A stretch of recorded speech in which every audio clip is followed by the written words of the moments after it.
মাশাআল্লাহ, আমরা মারাত্মক সারা পাচ্ছি। এখনো দেখবেন লক্ষ জনতার র্যালি নিয়ে আমরা শেষ রাজনীতি করছি। গতকাল আমাদের এখানে এক জনসমাবেশ ছিল, নির্বাচনী জনসমাবেশ, যেখানে আমাদের নেতা এবং আগামী প্রধানমন্ত্রী জনাব তারেক রহমান উপস্থিত ছিলেন। উনি যে স্নেহ এবং ভালোবাসার সাথে উনার ছোট ভাই বলে ধানের শীষ ধরিয়ে আলিঙ্গন করে আমাকে এলাকাবাসীর পাশে দিয়ে দিয়েছেন। তারপর প্রথম থেকে আমরা স্বতঃস্ফূর্ত সারা পাচ্ছিলাম পুরো এলাকাবাসীর, তারপর থেকে সব দেওয়ার ভেঙে আমরা ভালোবাসা পাচ্ছি। ইনশাআল্লাহ আমরা আশাবাদী 12 তারিখে বিপুল পরিমাণ ভোটে আমরা এখানে জয়যুক্ত হব।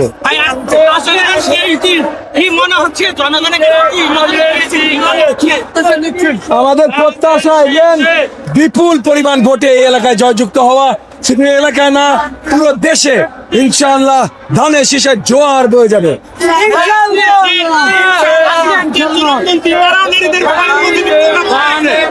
সরি না বাবা, আমি জানি না কে কি কথা বলছে, কিন্তু অনেকে পজিশন পরিষ্কার করেছে যে নারীরা কোনো গুরুত্বপূর্ণ জায়গায় থাকতে পারবে না, সরকার হোক, দল হোক, আর অন্য কোনো ব্যবস্থাপনা হোক। এরপর কি পজিটিভ কথা বললে এগুলোর কোনো দাম নেই। এগেন আমি কাউকে নিয়ে নেতিবাচক কথা বলতে চাই না, কারণ এখন আমরা নির্বাচনের প্রচারণায় আছি। আমাদের কাজ জনগণের জন্য কাজ করা, কারণ নিন্দা জানানো না। আমরা আমাদের কাজ করে যাচ্ছি।